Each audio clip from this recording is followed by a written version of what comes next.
गीता में अर्जुन को स्वयं भगवान कह रहे हैं कि उस परमेश्वर की शरण में जा, उसके लिए उन संतों के पास जा जो तत्वदर्शी हो। इसी प्रकार हजरत मोहम्मद को उनका अल्लाह कह रहा है कि कोई और पूर्ण परमात्मा है, उसको पाने के लिए उन तत्वदर्शी संत की तलाश कर। वो प्रभु कौन है, ये जानने के लिए कृपया अवश्य सुनिए जगत गुरु तत्वदर्शी संत रामपाल जी महाराज के अमृत वचन को बता दी गई है।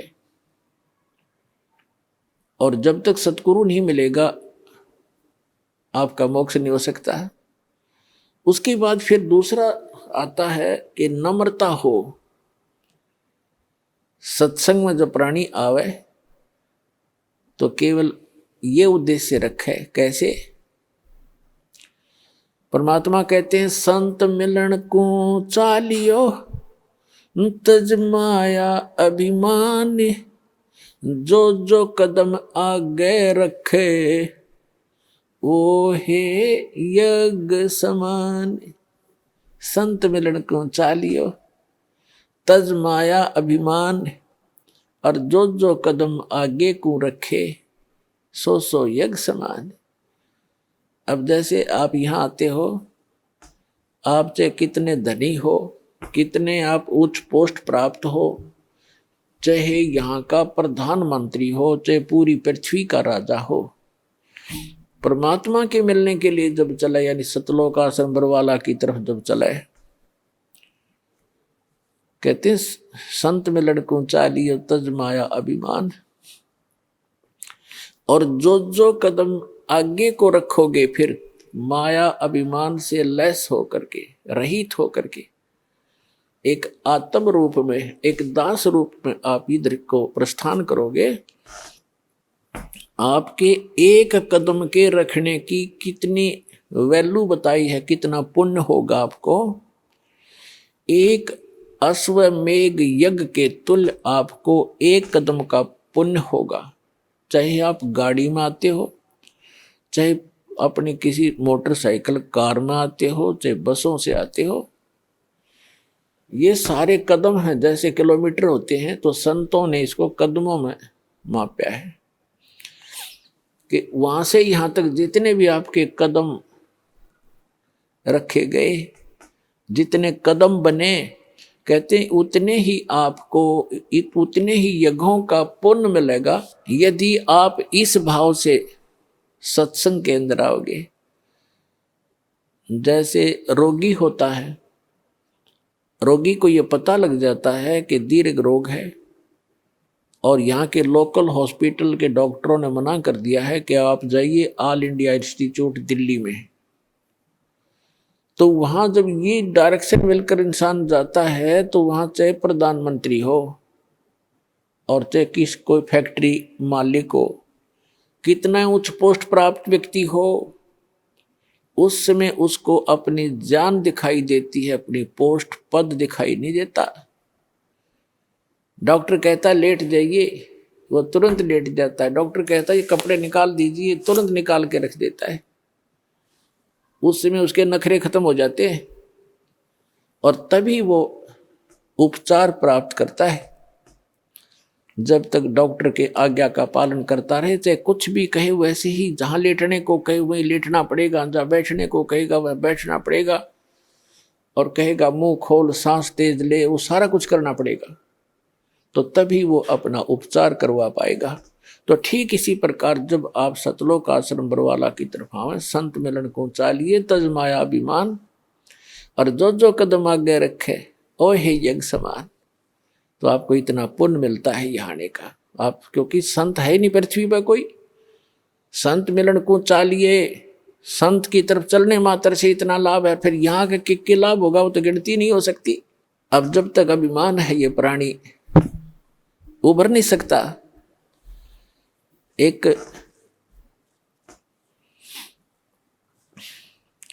नित्यानंद नाम के संत हुए हैं, नित्यानंद नाम के। वैसे वो ब्राह्मण जाति में जन्मे थे, लगभग 250 वर्ष पूर्व की बात है। उनका घर का नाम था श्री नंदलाल नंदलाल नाम था उनका। उनकी माता पिता बचपन से ही मर गए थे, मृत्यु को प्राप्त हो गए थे। उनका पालन पोषण नाना नानी के घर हुआ था। उनके नाना जी जो थे, नंदलाल जी के नाना जी नारनौल के नवाब के यहाँ एक उच्च पोस्ट प्राप्त थे। और जब ये नंदलाल जी युवा हुए, ब्राह्मण कुल में थे ये, तो इनको भी वहां एक तहसीलदार की पोस्ट पर नियुक्त करवा दिया। नंदलाल जी तहसीलदार थे, घोड़ा इनको प्राप्त था, बन ठन कर चलते थे। उसमें जो तहसीलदार की वैल्यू जनता में होती थी, इज्जत होती थी, आज के तो मेरे ख्याल में मंत्री की बिना होगी।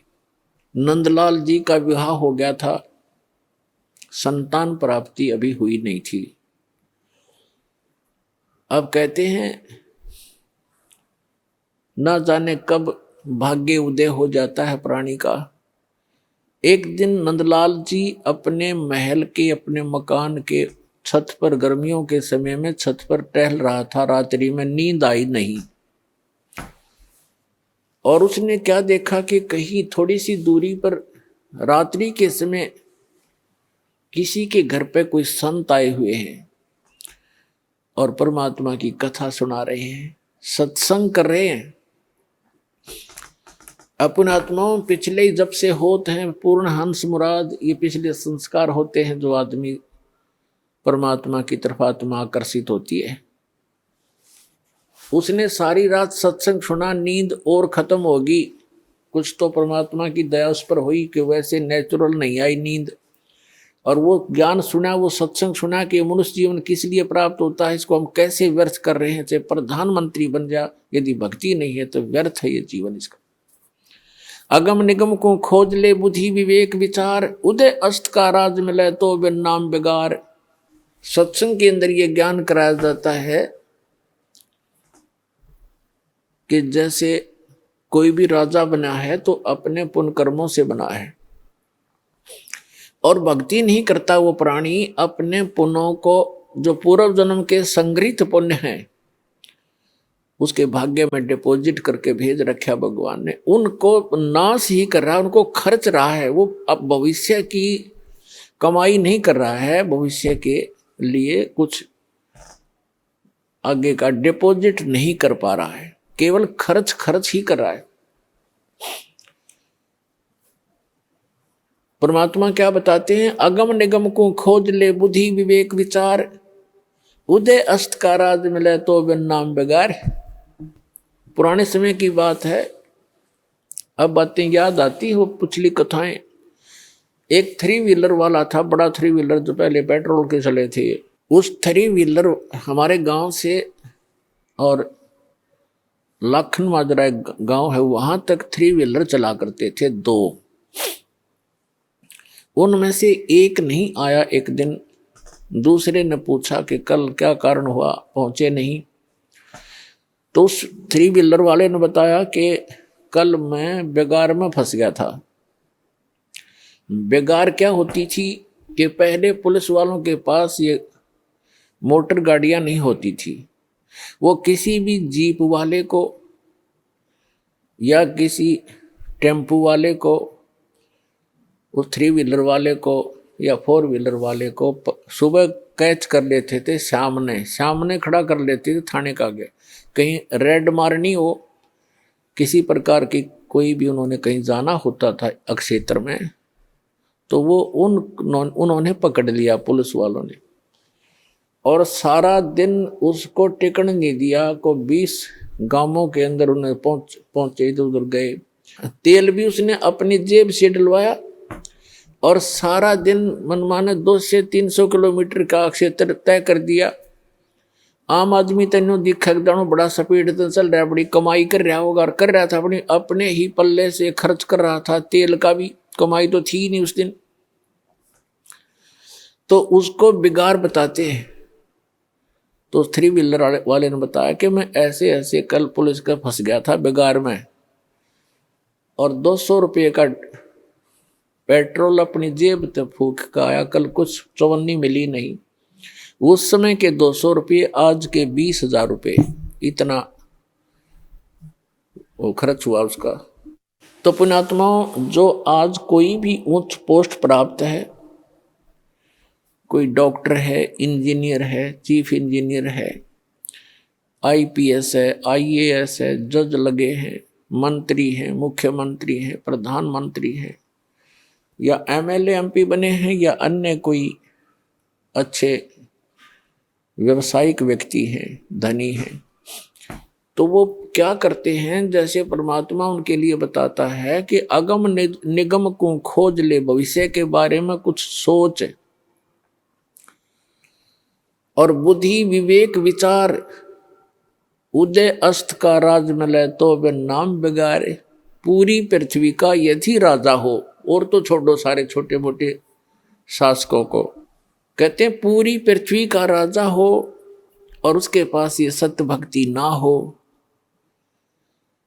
अब उसकी चहल पहल न देखे, तो आदमी ने सोचा इस जैसा सुखी नहीं रही तो बड़ा ठाठ कर रहा है, और ठाठ तो कर रहा है लेकिन अपने जीवन को 12 बाट कर रहा है।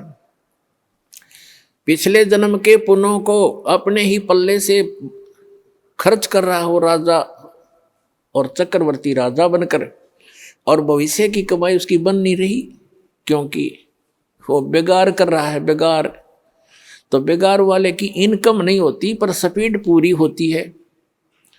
राजा का पूछकर एक छोटी सी स्टेट के चीफ मिनिस्टर का शेड्यूल पूछ लो, दिन का कितना होता है। 6 तो मीटिंग अटेंड करेगा, फिर कोई एमएलए भागने को हो रहा है, उसकी चिंता में टेंशन में फोन पर फोन करेगा, और फिर इसी व्यवस्था में अपना सारा पूर्व जन्म के पुण्यों को नाश करके और हाथ झाड़ के चला जाता है। परमात्मा बताते हैं कि क्या मांगू कुछ थिर ना रहाई, और देखत नैन चला जग जाई, 1 लख पूत 1.25 लाख नाती, उस रावण के दीवान बाती।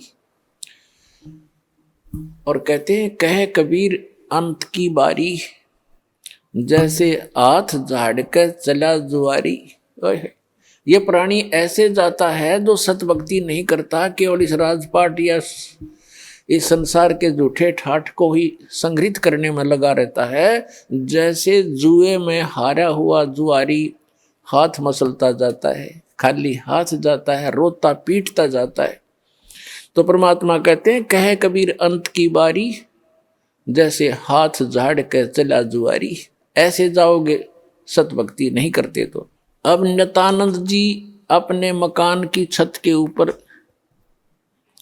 ये सब ज्ञान सुनकर विचलित हो गया, इतना प्रभावित हो गया, तड़फ उठी आत्मा कि क्या कर रहा हूं मैं, और करना क्या चाहिए था। कुछ ब्राह्मण घर में जन्म, ब्राह्मण लोग परमात्मा को अवश्य याद करते थे, चाहे गीता के माध्यम से, चाहे श्री कृष्ण जी के रूप में, लेकिन पोस्ट प्राप्त होने के बाद इस जीव में अभिमान हो जाता है। आज से 250 वर्ष पहले, आज से लगभग 250 वर्ष पहले ब्राह्मणों की एक बहुत विशेष रिस्पेक्ट होती थी समाज के अंदर, और ये सर्वोच्च कास्ट मानी जाती थी। इस कारण से भी अभिमान एक ब्राह्मण के घर जन्मे व्यक्ति में स्वाभाविक हो जाता था कि मैं ब्राह्मण घर में जन्मा हूं, ब्राह्मण कुल में जन्म है। दूसरे फिर वो तहसीलदार की पोस्ट। अब ये 2 जबरदस्त बाधा उसके साथ अड़गी। एक तो ये कि हम तो जगत के गुरु ब्राह्मण, और एक सिंपल संत कहीं बैठकर कोई ज्ञान सुना रहा है और बता रहा है कि गुरु बिन माला फेरते, गुरु बिन देते दान, गुरु बिन दोनों निष्फल हैं, चाहे पूछो वेद पुराण। राम कृष्ण से कौन बड़ो, उन्हों भी गुरु कीन, 3 लोक के वे धनी गुरु आज्ञा थी।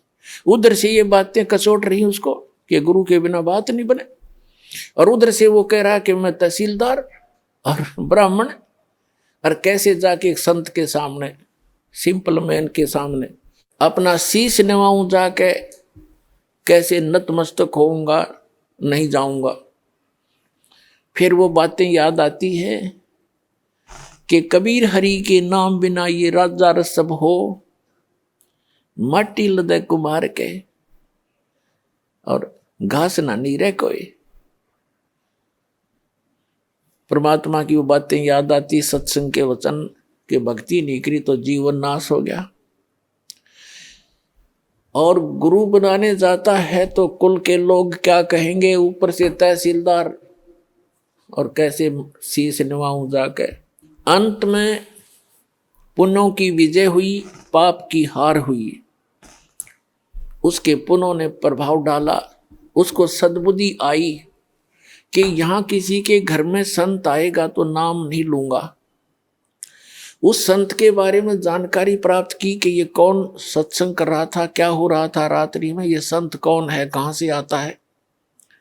उसका पता चला कि यहीं से 2 किलोमीटर की दूरी पर, नारनौल से 2 किलोमीटर की दूरी पर बाहर बनी में जंगल में इनका आश्रम है। तो नित्यानंद जी ने सोचा कि सुबह सुबह चला जाऊंगा वक्त से, उस समय तक गांव के नगर के लोग कोई नहीं पहुंचे होंगे और किसी को पता नहीं लगेगा कि तहसीलदार और ब्राह्मण किसी का चेला बन गया, और वक्त से जाके नाम ले आऊंगा, फिर अपना वजन कर लिया करूंगा।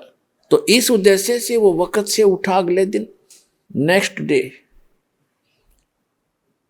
और घोड़े पर सवार हुआ, मुंह अंधेरे वक्त से पहुंच गया, जा रहा था आश्रम की तरफ।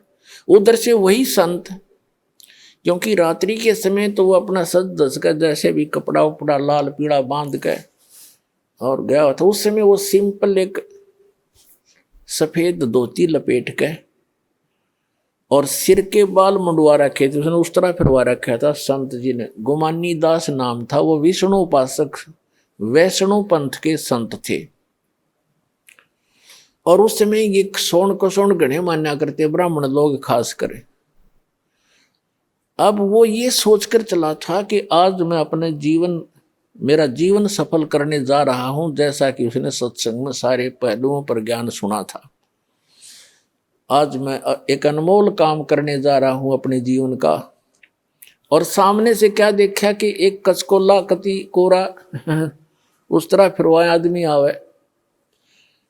तो उसने अपने मन में जोड़ जुगाड़ किया कि देख ये कैसा मनुष्य व्यक्ति सुबह सुबह टकराया मुझे, मूंड मंडवा रखा इसका। क्योंकि मूंड तकरीबन ऐसे मंडवाते थे जिसका कोई मृत्यु हो जाती, उसको अपशकुन माना करते। तो फिर उसने सोचा भी वापस तो मुड़ूंगा नहीं, बार बार दाव लगे नहीं।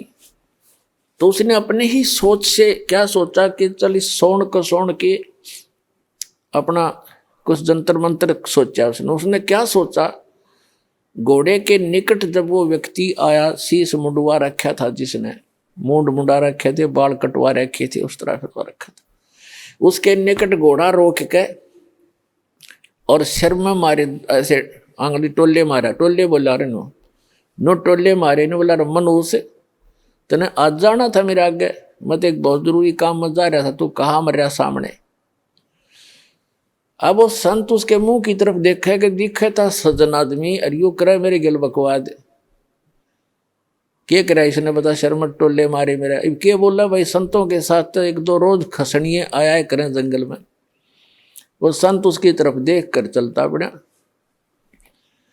अब वो पहुंच गया डेरे में। वहां 1-2 चेले रहते थे, उन्होंने देखा भी कोई अच्छा अफसर आ गया, घोड़े पर तो अफसर का ही आना होता है। वो नीचे उतरा, घोड़ा वृक्ष से बांध कर पूछा कि भी महाराज जी कहाँ हैं। संतों उन भक्तों ने कहा जी आ जाओ बैठो। वहां बिछा दिया जैसा भी बिछोना होता है आश्रम के अंदर। अभी आने वाले हैं, घूमने फिरने, स्नान करके घूम फिर के आएंगे। अच्छा, वो बैठ गया। अब संत जी घूमने गए थे, इस साइड से आगे दूसरी साइड से घूम के नहा धो के, और वो आकर बैठे, आसन था सामने, और सामने वो बैठा नित्यानंद कति। अब उनकी हुई आंख 4 दोनों की। संत ने देखा कि तो घोड़े वाला वो ही है भाई जो मेरा टोले मार के गया था सिर में। अब नित्यानंद जी ने देखा कि तो महात्मा था वही जिसको मैंने रास्ते में छेड़ दिया था।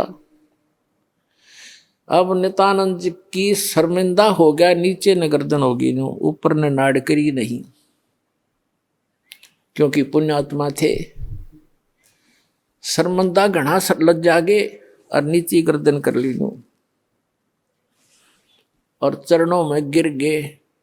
तो संत जी कहने लगे कि भाई देखो बच्चों, यदि कोई एक घड़ा लेने जाता है कुम्हार के घर से, मटका, कुम्हार से घड़ा लेने जाता है मटका, तो उसको ऐसे टोले मार मार देखता है खरा है खोटा। तो भाई तुमने गुरुजी को टोले मार के परख लिया, कोई बुरी बात नहीं बेटा, ये सही बात है कि नहीं बाजता।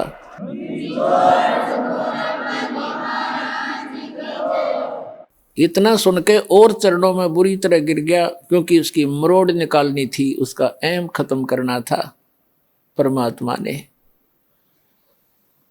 और करबद्ध होकर कहने लगा, हे मालिक मैं बहुत नीच आत्मा हूं और आप सचमुच संत हो, मैंने आपके साथ इतना अभद्र व्यवहार किया, आपने फिर भी मुझे सीने से लगा लिया। अब नित्यानंद जी के और हृदय में यह बात गहरी उतर गई कि भी सचमुच संत है, नहीं तो धमका देता, भगा देता और नाम भी देता तो हृदय से ना देता तो मेरे आना भी विफल होता। तो संत ने कोई दुख नहीं माना, कोई बात नहीं बेटा, आपका उद्देश्य गलत नहीं था, मैं समझ गया था। जब तुझे यहाँ देखा तो मुझे आइडिया लगा लिया ये आदमी नेक है। ये कह ये रहा था कि मैं जा रहा हूँ शुभ काम के लिए, तू आगे काम मर गया। तो उससे भी उसने आइडिया लगा लिया कि आदमी खास है और प्यासा है भगवान का। तो नित्यानंद जी ने दीक्षा ले ली और दीक्षा लेकर के फिर उसकी पत्नी ने विरोध शुरू कर दिया। इतना विरोध कर दिया कि उसको ये डर हो जाता है इन बहनों को अज्ञान के कारण कि कहीं ये घर ना छोड़ दे। लेकिन साधु संत जो होते हैं वो घर छोड़ने की नहीं कहते, और जो बुराई छोड़कर भक्ति करने को कहते हैं। लेकिन उसको जैसे भी आसपास की औरतों ने भी पट्टी पढ़ा दी, ये तो बाबा बनेगा, ये तो घर छोड़ देगा, इतनी भक्ति करता है, रोज आश्रम में जाने लग गया। तो उसने उसके गुरुजी को भी अभद्र व्यवहार कर दिया उसकी पत्नी ने। तो उसने उस नित्यानंद जी ने देख लिया एक दिन, तो उसने प्रार्थना की, परमात्मा या तो ये मार्ग नहीं याद दिलाना था ठीक से, अपने डले ढो रहा था, कर्म फोड़ रहा था, फोड़ लेता। और हे परमात्मा भी अब बाधा बन के खड़ी होगी, या तो इसने सद्बुद्धि दो, ना इसकी माटी सुंगवा लो परमात्मा, या तो इसको सद्बुद्धि दो कि ये भी मेरा साथ दे, भक्ति करे, अपना कल्याण करवा ले, और नहीं तो दाता इसने वापस ले लो, तेरी आत्मा ने, मुझे जरूरत नहीं संसार की। कुछ दिनों के बाद क्या हुआ, 5-6 महीने के अंदर उसकी पत्नी बीमार हुई, मृत्यु को प्राप्त होगी। उसने घर त्याग दिया। और यहाँ हरियाणा के अंदर एक जटेला जोड़ है, 4-5 गांवों की सीमा का ज्वाइंट है, इकट्ठा के वहाँ जंक्शन है, वहाँ एक बड़ा जंगल सा था, उसमें रहने लग गया। अपने आत्माओं उस समय उस नित्यानंद जी को जब ज्ञान हुआ, उसका नाम नित्यानंद रख दिया उस संत ने, नंदलाल से बदलकर, तब वो नित्यानंद नाम से प्रसिद्ध हुए। तो नित्यानंद जी ने फिर क्या कहा है कि ब्राह्मण कुल में जन्म था, मैं करता बहुत मरोड़, और गुरु गुमानी दास ने दिया कोबद गढ़ तोड़।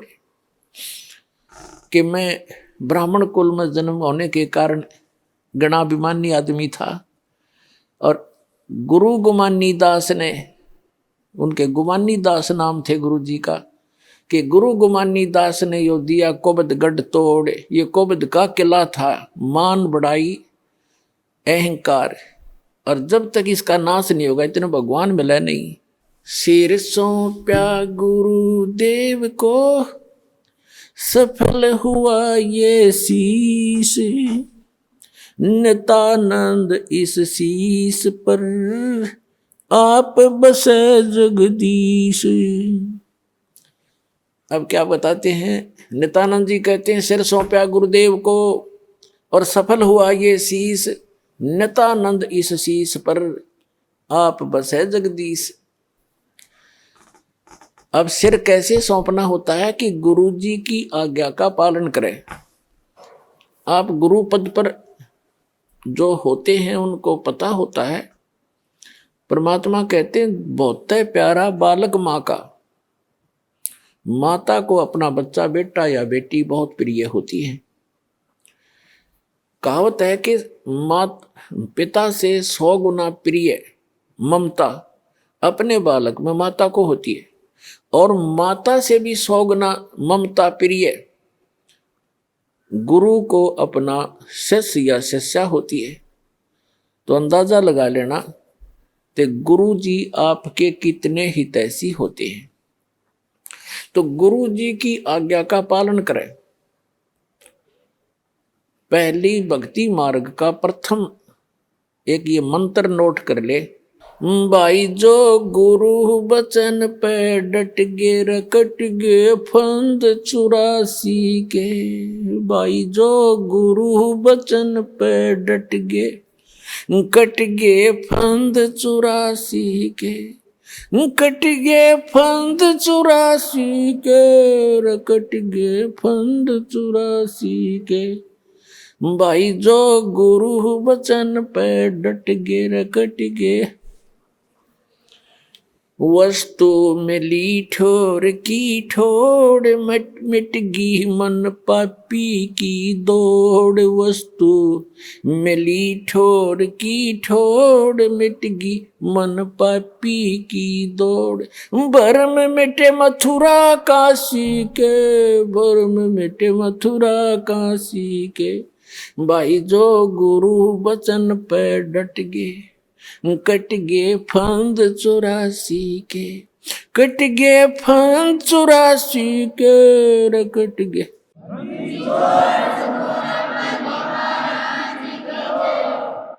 ये एक कवि का बनाया हुआ गान है। इसमें भी बहुत प्रेरणा है कि जो गुरु जी के वचन पर स्थिर हो जाते हैं, गुरु जी की आज्ञा का पालन करते हैं, उनके ये 84 लाख योनियों में दुख पाने के ये संकट समाप्त हो जाते हैं। अब गुरु जी को कैसे गुरु की आज्ञा का पालन करना है। सिर सौंप्या गुरुदेव को सफल होया ये शीश। नितानंद इस शीश पर आप बसे जगदीश। सिर कैसे सौंपना होता है? सिर काटना नहीं, गुरु जी के आज्ञा का पालन करना ही सिर सौंपना होता। एक गुरु जी थे, उनके 4-5 शिष्य थे, आश्रम में रहते थे। रोज ही प्रतिदिन शिक्षा यही दी जाती है। प्रत्येक गुरु जो होते हैं ये 5-4 फार्मूले पक्के सिखाता है चेलों को, और ये ही कारगर होते हैं। अब जैसे कोई भी भांग बोता है खेत में, तो वो भी खेत को संवारने के तरीके सारे बता देगा, लेकिन बीज गलत है तो वो सारे तरीके गलत हो गए। बोना था गेहूं, बीजना था गेहूं, बो दी भांग। ये तो बाद में बताऊंगा, लेकिन जो प्रसंग चल रहा है उसी को आगे बढ़ाते हैं। एक गुरुजी थे और वो अपने शिष्यों को शिक्षा देते ही रहते हैं, जैसे प्रतिदिन सत्संग के माध्यम से या वैसे भी टिप्पणी करते हैं, बैठते हैं जब बच्चे, अच्छी शिक्षा देते हैं। एक दिन गुरुजी ने कहा कि देखो भाई, जो गुरुजी की आज्ञा पालन नहीं करते बच्चों, वो कभी सफल नहीं होते, उनको घोर पाप लगता है, उनकी भक्ति नाश हो जाती है। सब शिष्य बैठे हैं, गुरुजी आसन पर बैठे हैं, वो वहां बैठे बैठे सुन रहे। जी गुरुजी बिल्कुल सही है। तो गुरुजी ने कहा कि मेरा एक आदेश है कि तुम मेरे सिर में अपने 5-5 जूते मारो। और ये भी शिक्षा दी जाती थी, गुरु मानुष कर जानते ते नर गए अंध, महादुखी संसार में आ गए यम के फंद। गुरु को परमात्मा के तुल्य मानना चाहिए। अब उनके सामने धर्म संकट खड़ा हो गया। गुरु जी की आज्ञा का पालन नहीं करें तो भक्ति का नाश हो गया, और गुरु जी की तरफ हाथ कर दिया तो कट जाए वो हाथ, इससे अच्छा था। तो पर उस गुरुदेव ने कहा, मैं क्या शिक्षा दे रहा था तुम्हारे को, बस ऐसे भक्त तो मेरी आज्ञा का पालन नहीं कर रहे। नीची गर्दन कर ली। एक खड़ा हुआ, अपना जूता निकाला, गुरुजी के पास आकर बैठ गया और अपने सिर में 5 जूते मारे, मट्टाए मट मट्टाए मट। तब गुरुजी ने कहा भाई डंडी मत मारे, तेरे सिर में नहीं मेरे सिर में कहा था मैंने। तब उस गुरु चेले ने कहा कि गुरुदेव इस दास का शीश भी तो आपका ही है।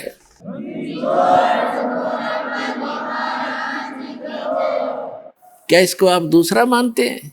तो यहां गुरुजी बोल नहीं सके। तो वो यही चाहते थे कि इनको कितना विवेक है।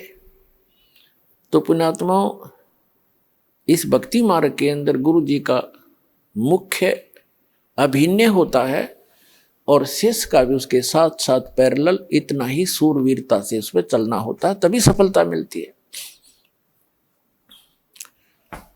अब उसके बारे में आपको बताते हैं गुरु की जी के साथ कैसे रहे, कैसे बोले, कैसे बतलावे, कैसा व्यवहार करे निष्कपट भाव से।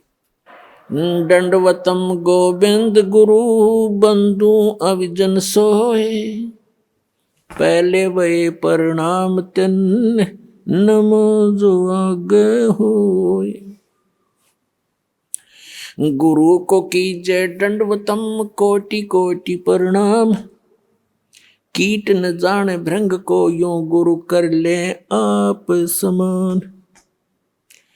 गुरु गोविंद कर जानियो रहियो शब्द समाए, मिले तो दंडवत बंद की नहीं पल पल ध्यान लगावे। गुरु मानुष कर जानते ते नर कहिए अंध, महा दुखी संसार में फिर आगे काल के फंद।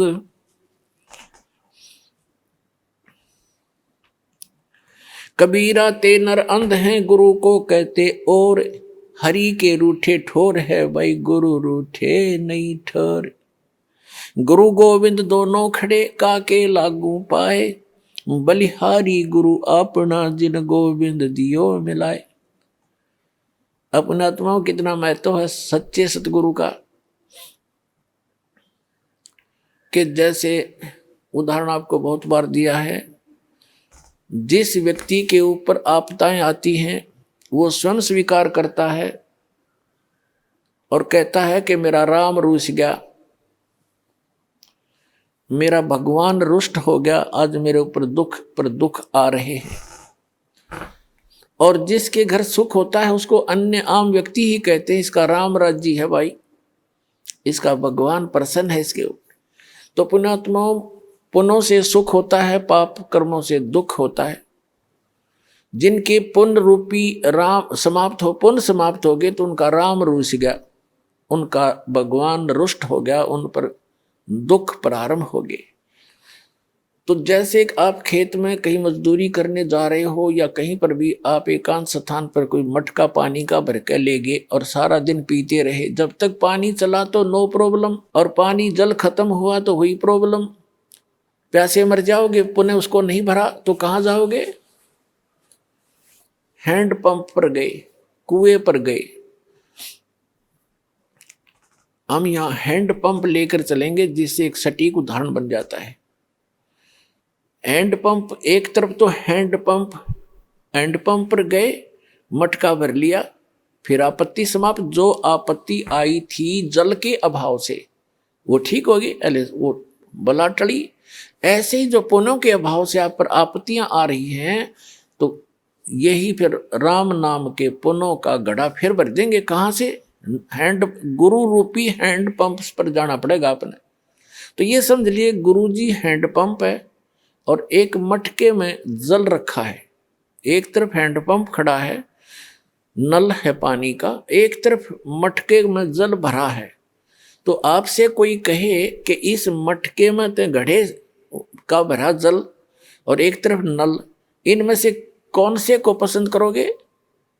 तो इतना तो बेईमान होना ही पड़ेगा हमने भाई। मटका चाहिए, नल चाहिए हमने, तो मटके का तो पानी तो शाम तक भी खत्म हो ले, और हैंड पंप मत कितने भर ले मटके तो अभी खत्म नहीं हो। तो कहते हैं वैराग नाम है त्याग का 5 पति सोमा। ये जो काम क्रोध लोभ अहंकार मोह कहते हैं, अब इनकी दिशा बदल लो। बेईमान हो तो दान करने पर हो, बेईमान हो तो ऐसा बेईमान ना करे, ऐसा लोभ करे जो भक्ति मार्ग में आपको सहयोग देवे। कर्म फोड़न का बेईमाना लोभ करना अनुचित है। तो परमात्मा कहते हैं गुरु गोविंद दोनों खड़े, मटके में जल तो समझ लो गोविंद और नल समझ लो गुरु। इन दोनों में से कहते हैं किसके लागू पाए। आप उत्तर दे रहे परमात्मा, हमारी तो इतनी बुद्धि काम भी नहीं करे। बलिहारी गुरु अपना जिन गोविंद दियो मिलाए। जिस धन धन है मेरा वो गुरु, वो नल का हैंड पंप, जिसने वो राम मिला दिया, जिसके अभाव से हम दुखी हो रहे थे वो पुण्य प्राप्त करा दिए। तो परमात्मा कहते हैं गुरु मानुष कर जानते ते नर कहिए अंध, महादुखी संसार में आ गई यम के फंद। गुरु गोविंद दोनों खड़े किसके लागू पाए। बलिहारी गुरु अपना जिन गोविंद दियो मिलाए। कबीर हरि के रूठ जा गुरु की शरण में जा, और कह कबीर गुरु रूठ गए फिर हर नहीं होत साए। अब जैसे आपका राम रूठ गया, आपके पुण्य समाप्त हुए, गुरु मिल गए तो रोज भर लो बाल्टी, दिन में 10-10 बार। और फिर कहते हैं यदि आप जी ने हैंड पंप खराब कर दिया, उसको मिस हैंडल करके, उसकी टेक केयर ना करके, रिस्पेक्ट नहीं की, तो आपका हैंड पंप खराब हो गया, यानी गुरु रूठ गए। फिर आपको वो सुविधा बंद हो जाएंगी मिलनी जो आपको हैंड पंप से मिलनी थी। तो यहाँ कहते हैं कबीर हरि के रूठता गुरु की शरण में जा, कह कबीर गुरु रूठ गए तो हर नहीं होत साए। अब फिर क्या बताते हैं। गुरु से ज्ञान जो लीजिए, शीस दीजिए दान, भौतिक भोंदू बह गए, राख जीव अभिमान। भौतिक भोंदुक बह गए, राख जीव अभिमान। जैसे नित्यानंद जी कहते हैं ब्राह्मण कुल में जन्म था, मैं करता बहुत मरोड़, और गुरु गुमानी दास ने दिया कुबद गढ़ तोड़। तो सत्संग के हथौड़ों से, इस वचनों के हथौड़ों से हमारे अंदर जो गंध जमा पड़ा है या अभिमान का है, तो उसको तोड़ दिया जाता है सत्संग की चोट मार मार के। अब क्या अभिमान इस प्राणी का। अब चाहे कितना टीरी का खापा पाक रहा हो, 1 मिनट में अधरंग मार जा, बांगा मुंह हो जा, माखी लकड़र बड़े, लाल पड़े टपके उस अपलातून के। क्या अभिमान इस मट्टी का। अपना पीछा छुटावे, कर्म बनावे, विनम्र होकर सत्संग में आवे। और कबीर साहब कहते हैं ऐसी वाणी बोलिए मन का आपा खोए, और उनको शीतल करे आप भी शीतल होए। तो इसके लिए अपने अभिमान को त्याग कर दो। आप बात करोगे, देखना सामने वाला आत्मा कैसे गदगद हो जाएगी। तो एक भक्त के बोलने का, उसके चलने और बैठने का, उसके नजर और देखने का तरीका नॉर्मल होता है, और तभी वो भक्त कहता है। एक वैसे बकवादियों की तरह चल रहा है, बकवादियों की तरह चश्मे लाओ और नो टेढ़ा देखे, वो तो ढेढ़ आदमी है, भक्ति करता है चाहे ना करता है। तो सत्संग के अंदर आकर के सत्संगी कहला करके, भक्त कहला करके, उसमें भक्त वाले गुण स्वाभाविक बन जाने चाहिए, तो सत्संग से उनका ज्ञान होता है। तो क्या बताते हैं, गुरु से ज्ञान जो लीजिए, शीश दीजिए दान, और भौतिक भोंदू बह गए, राख जीव अभिमान। गुरु समान दाता नहीं, याचक से समान, और 3 लोक की संपदा सो गुरु दीनी दान। फिर क्या बताते हैं कि कबीर तन मन दिया तो भला किया, सिर का दासी भार, और जय कभू ये कह दिया कि मैंने दे दिया तो बहुत सहेगा मार। परमात्मा यहाँ तक कहते हैं जैसे, क्योंकि इस काल ने तो आपका भक्ति नाश कराना है, और आपने परमात्मा के इस ज्ञान से अपना इसको सुरक्षित रखना है। परमात्मा कहते हैं कि जैसे माता गर्भ को राखे यत्न बना, और ठेस लगे तो क्षण हो तेरी ऐसे भक्ति जा। जैसे किसी बहन को, किसी माई को काफी समय के उपरांत या कभी भी गर्भ रहा हो, और उसके उपरांत वो कितनी सावधानी बरतती है उस अपने लाल को प्रफुल्लित करने के लिए, सफल करने के लिए, सुरक्षित रखने के लिए। चलते समय भी ये सोचती है कि ऊंचे नीचे पे पैर ना टिक जा, कोई झटका ना लग जा। रात्रि के समय, सोते समय भी जब करवट बदलती है तब भी बहुत उदड़ कर पड़ती है, कहीं मेरे बालक का ठेस तो नहीं लगी। तो परमात्मा कहते हैं कि जैसे माता गर्भ को और रख यत्न बना, ठेस लगे तो छन होए, तेरी ऐसे भक्ति जा। जरा सा भी कोई झटका लग गया तो तेरी भक्ति ऐसे नाश हो जाएगी जैसे उस माई का गर्भपात हो जाए। उसको कितना कष्ट होता है, कितना रोती है उस समय को कि कैसे बात बिगड़ गई। तो परमात्मा याद दिलाते हैं, जैसे माता गर्भ को राख यतन बना, ठेस लगे तो क्षीण हो जाता है, तेरी ऐसे भक्ति नसावे। तो क्या बताते हैं कि कोई भी किसी को तो सेवा का भी मान हो जाएगा, और किसी को धन का, किसी को और किसी दान का। तो पुण्यात्मा परमात्मा कहते हैं कोई भी प्रकार का यदि आप में अभिमान हुआ है तो आपका भक्ति नाशक बन गया। तन मन दिया तो भला किया, सिर का दासी भार। और जे कभी ये कह दिया कि मैंने इतना दान कर दिया तो बहुत सह सिर मार। वो दान तो नष्ट हो ही हो गया और भक्ति हीन भी हो गया। तो कैसे? पुण्यात्मा, जब तक आप जी को ये अध्यात्म ज्ञान नहीं होगा तब तक आप सफल नहीं हो सकते। इसलिए दास का उद्देश्य रहता है कि आपको मैक्सिमम अध्यात्म ज्ञान से परिचित कराऊं, मर्यादाओं से परिचित कराऊं, और तभी आप सफल होगे, मार नहीं खाओगे। जैसे नए नए भक्त आते हैं, वो क्या कहते हैं, जैसे उनको दान धर्म करने के लिए प्रेरित किया जाता है जो उनके हित में होता है। पुण्यात्माओं, एक पुराने समय में जब हमारे पूर्वजों के पुण्य अच्छे होते थे, जब कभी कोई वर्षा ना होती थी, गांव के लोग इकट्ठे होते थे और एक सामूहिक भंडारा करते थे, कलेक्शन करके सब तय, और मीठे चौड़ बनाया करते और आप बना के आप खाया करते, बैठ कर भगवान तरस कराया करते। न्यों क्या करते, धर्म कर दिया, राम बरसेगा, और वो वर्षा हो जाया करती थी। अपने आत्माओं, एक मीठे चौड़ों तो जो वर्षा हो जाया करती है, तो यहाँ तो अमृत बरसा देगा भगवान। कितना गजब का भंडारा हो रहा है।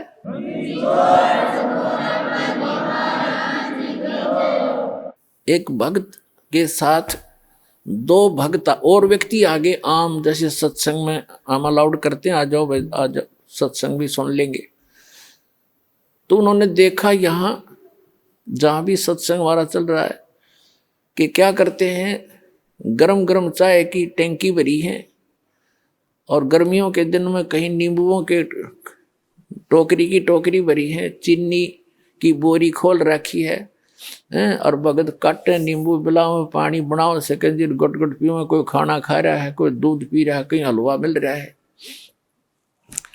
तो उन दोनों में से जो नए आए थे उनमें से एक कहने लगा, बोला भाई गांव में न्यू कह रहे हैं, बोला वहां पर राम उतर रहा है, बोला राम आ रहा है, भगवान उतर रहा है। वो दूसरा बुद्धिमान था, वो कहने लगा रहा, ऐसा धर्म जहां पर हो, ऐसा धर्म हो रहा हो, वहां तो राम ना उतर रहा हो तो उतर जा।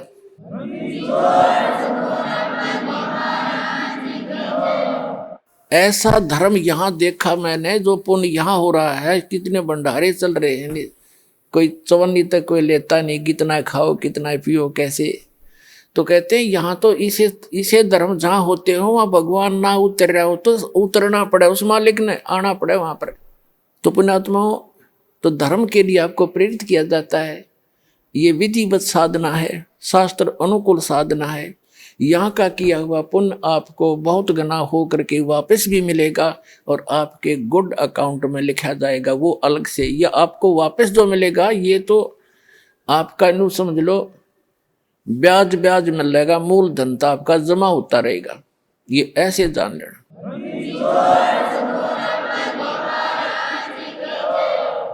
तो जैसे हम दान धर्म के लिए प्रेरित करते हैं और इस दान से ही आपको कहते धर्म तो धसके नहीं धसके तीनों लोक, और खैर आए तुम्हें खैर है कि जा तंपोक, धर्म का नाश नहीं होता।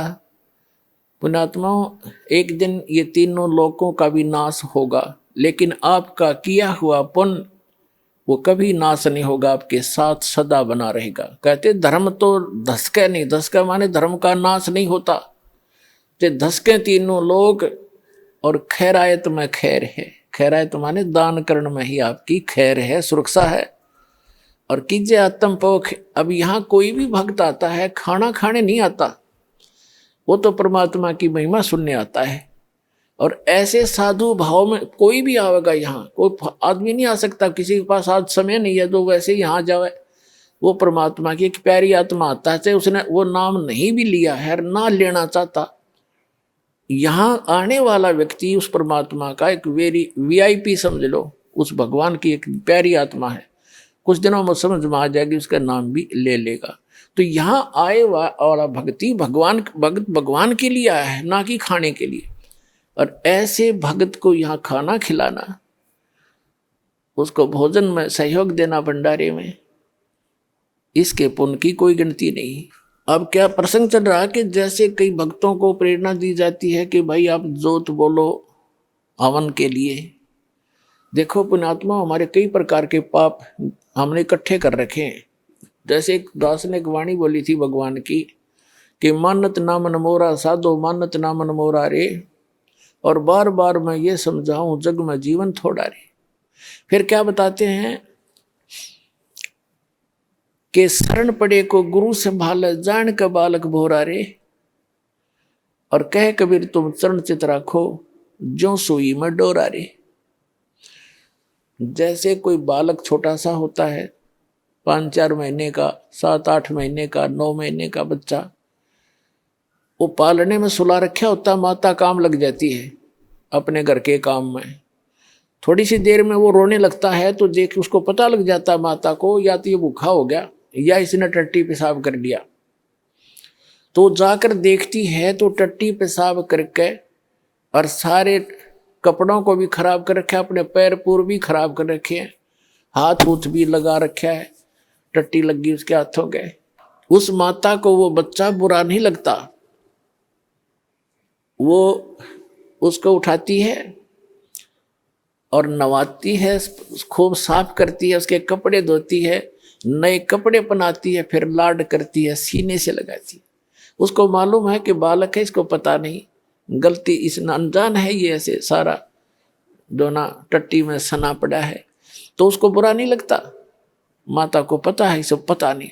तो इसी प्रकार आप जब यहाँ आए हो, इस कलयुग में पहुंच चुके हो, आप इतने पाप कर्मों से सन गए हो और आपको पता नहीं कितने पाप कर लिए, जैसे उस बालक ने कर लिए, उसको पता ही नहीं तू ये क्या कर रहा है। तो ऐसे अबोध जानता है भगवान आपको, ये सत्कर मान ले। फिर परमात्मा कहते हैं कि शरण पड़े को गुरु संभाले और जान का बालक भोला रे। और आपका क्या फर्ज बताया परमात्मा ने, आपका क्या करते हो बताया है कि कहे कबीर तुम चरण चित राखो, जो सुई में डोरा रे। आप अपने गुरुदेव के प्रति इतना लगाव बना कर रखना अटूट, जैसे सुई के अंदर धागा डाल दिया जाता है और नीचे गांठ लगा दी जाए तो वो सुई के साथ लटकता ही रहता है। कहते हैं कह कबीर तुम चरण चित राखो, उस अपने गुरु जी के चरणों में ऐसे चित राखो जो सुई में डोरा रे, यानी अखंड लगाव बनाए रखना। तो आप जी के जो पापों को ऐसे धोएगा गुरु जी इस सत्संग रूपी जल से, और फिर आपको भक्ति से चार्ज करेगा, दूध पिलाएगा।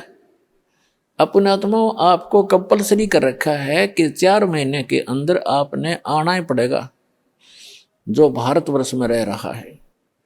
किस लिए कहा गया है?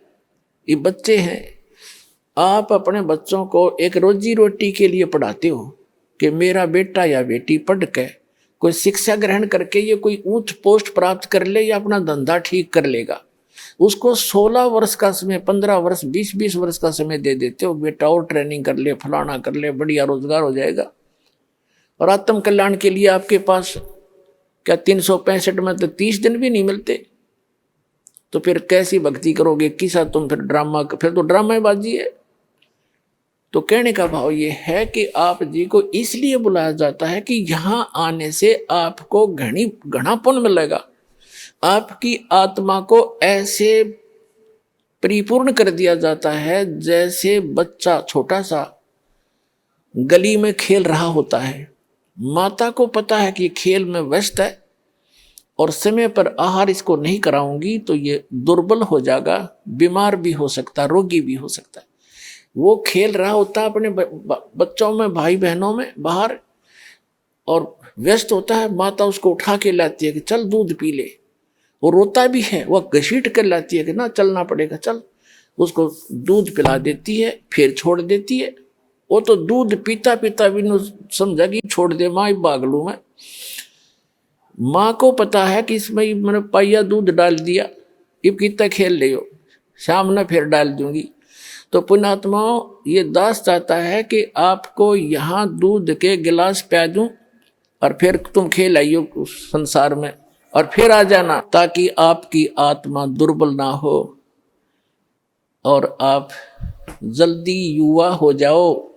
जैसे माता पिता देखना चाहता है मेरे बेटा बेटी जल्दी युवा हो जाए, स्वस्थ रहें, तो दास के आप बेटा बेटी हो, आत्मा के पिता गुरु होते हैं और शरीर के पिता माता पिता अन्य होते हैं। तो दास उस दृष्टिकोण से है, जैसे आपको बताया था कि बालक प्यारा बहुत ही माँ का, उनसे बढ़कर शिष्य गुरुओं का। तो आप जी गुरु जी को जो बच्चे होते हैं, शिष्य होते हैं, वो माँ से भी कई गुना 100 गुना अधिक प्यारे होते हैं। इसलिए आपको बार बार बुलाया जाता है, संत मिलन को चालिए तजमाया अभिमान, और जो जो कदम आगे रखे ओ है यज्ञ समान। तो कितना परिपूर्ण हो रहे हो आप, और आप कितने भूखे हो, कितने खाली हो चुके हो, इतना पुण्य कराया जाएगा आपको यहाँ, आपसे यहाँ पर। और जब जाके आपकी स्थिति ऊपर उभरेगी, इतना माइनस हो गया, आपके पुण्य पाप इतने बढ़ गए। अब क्या बताते हैं कि परमात्मा क्या कहते हैं कि जैसे भक्तिहीन प्राणी जो होता है, आपको कितना त्याग किया जाएगा, पर परमात्मा कहते हैं कि आपको एक श्वास उस श्वास का ऐसा मंत्र दिया जाएगा सतनाम, जिसके एक ही सिमरण की इतनी कमाई बनेगी आपकी।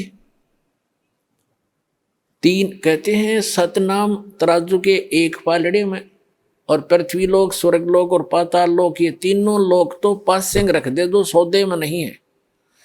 इससे हटकर इस ब्रह्मांड के अंदर जो 14 लोक हैं, विष्णु जी का लोक, शिव जी का लोक, इंद्र का लोक और शंकर जी का लोक, दुर्गा का लोक, और ऊपर ब्रह्मलोक, और उस ब्रह्मलोक के अंदर और धर्मराय का लोक, ऐसे एक इंद्र का अलग से लोक है, एक कॉमन स्वर्ग है। इस तरह के 14 लोक चढ़ा दे, और एक श्वास उस श्वास के सतनाम की परम संत से दीक्षा लेकर के सिमरण की कीमत एक पालड़े में रख दे, और 3 लोग पासंग रख दे। कहते तो ना तुलाया राम रंग होरी हो, सतनाम पालड़ रंग होरी हो, 14 लोक चढ़ावे राम रंग होरी हो, 3 लोक पासंग धर रंग होरी हो, तो ना तुलाया राम रंग होरी हो। होरी माने खुशी, कि अब खुशी मनाओ तुम, ये झूठी होली मनाओ लाल पीड़े मुंह करके, वो नहीं, अब होगी असली खुशी, अब असली होरी। एक सतनाम की कीमत आपको कितनी मिलेगी। तो कहने का भाव ये है कि जैसे भक्तों से कहा जाता है कि आप जी ऐसे करो ऐसे करो, ये क्रियाएं बताई जाती हैं जो स्टूडेंट को, विद्यार्थी को टीचर बताया करता है, ये होमवर्क, ये क्लास वर्क। तो कई अनजान भक्त कहते हैं मैंने जोत भी चढ़ा दी, 6 महीने हो गए, नाम भी ले रखा है, और मुझे कोई विशेष लाभ नहीं मिलता, पाठ भी करा दिया। तो कई तो ऐसे होते हैं कि मुझे कोई लाभ नहीं हो रहा, मैं तो नाम त्याग दिया या त्याग दूंगा। तो पुण्यात्माओं, अध्यात्म ज्ञानहीन प्राणी ही ऐसे विचार रखता है। इसलिए दास की कोशिश रहती है प्रत्येक सत्संग में कि कोई ना कोई ऐसा टॉपिक क्लियर करूं जिससे आपका जो शंका है, आपकी शंकाएं समाप्त हों। अब ये सोचना, जैसे सर्दी के मौसम में दिसंबर और जनवरी ये हरियाणा प्रदेश सर्दी खूब जोर की गिरती है, और उस समय आप जी ने कोई स्वेटर पहन रखी है और आप ये कहते हो कि मैंने स्वेटर भी पहन रखी है, कपड़े भी मोटे पहन रखे हैं, और फिर भी मुझे ठंड लग रही है, तो पुण्यात्माओं समझदार व्यक्ति क्या करेगा? क्या वो समझदार होगा? न्यू कह उस स्वेटर ने भी उतार दे कि क्या फायदा हुआ इससे, मुझे कोई लाभ नहीं हो रहा, कपड़े भी निकाल दे। ये तो बौड़ी बूझ करेगा इस बात ने, ये सिर्फ जो कति मूर्ख होगा। उस समझदार व्यक्ति क्या करेगा? स्वेटर आपने डाल रखी है, स्वेटर की जितनी क्षमता है उसने उतना बचाव आपका सर्दी से कर रखा है, उसके लिए यूं नहीं कि उसने निकाल कर धर दे और कपड़े भी उतार दे, क्या लाभ हुआ? वो तो महामूर्ख होगा। तो उसके लिए उसका तरीका ये है कि जर्सी और पहने, और उससे भी ना सर्दी फिर भी ठंड लगे तो काम बड़ोड है। तो पुण्यात्माओं, धर्म से ही दुख दूर होंगे, भक्ति से ही। भक्ति में सारी चीज इंक्लूड है, दान भी, सिमरन भी, नित्य नियम भी, मर्यादा भी। और जैसा भी आप दान धर्म कर रहे हो, यूं समझ ले आपने स्वेटर पहन ली और उस स्वेटर उतारने से कोई लाभ नहीं होगा, और बढ़ाना पड़ेगा। आप जर्सी और पहन लो और जुराब अच्छी मजबूत पहन लो, यानी धर्म को बढ़ावे, घटन नहीं दे। भक्ति बढ़ानी चाहिए, घटनी नहीं चाहिए, तभी आपको सफलता होगी। तो पुण्यात्माओं, आपका सौभाग्य है, आपको यथार्थ भक्ति मार्ग सुनने को मिला, और ये वो शुभ दिन है। आज के दिन दास का ये अध्यात्म जन्म हुआ था।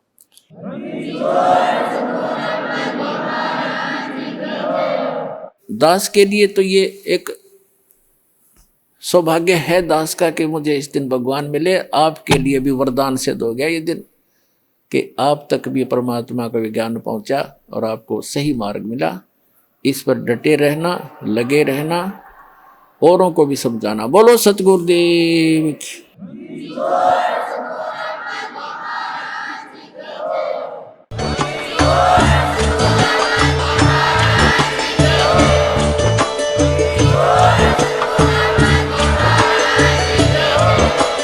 आप सुन रहे थे जगत गुरु तत्वदर्शी संत रामपाल जी महाराज जी के मंगल प्रवचन। अधिक जानकारी के लिए विजिट कीजिए हमारी वेबसाइट www.jagatgururampalji.org। संत रामपाल जी महाराज जी के शुभ आशीर्वाद से पूरे विश्व भर में 500 से भी ज्यादा नाम दीक्षा केंद्र हैं, जिन पर संत रामपाल जी महाराज जी द्वारा ऑनलाइन निशुल्क नाम दीक्षा दी जा रही है। अपने नजदीकी नाम दीक्षा केंद्र का पता करने के लिए संपर्क करें 8222880541।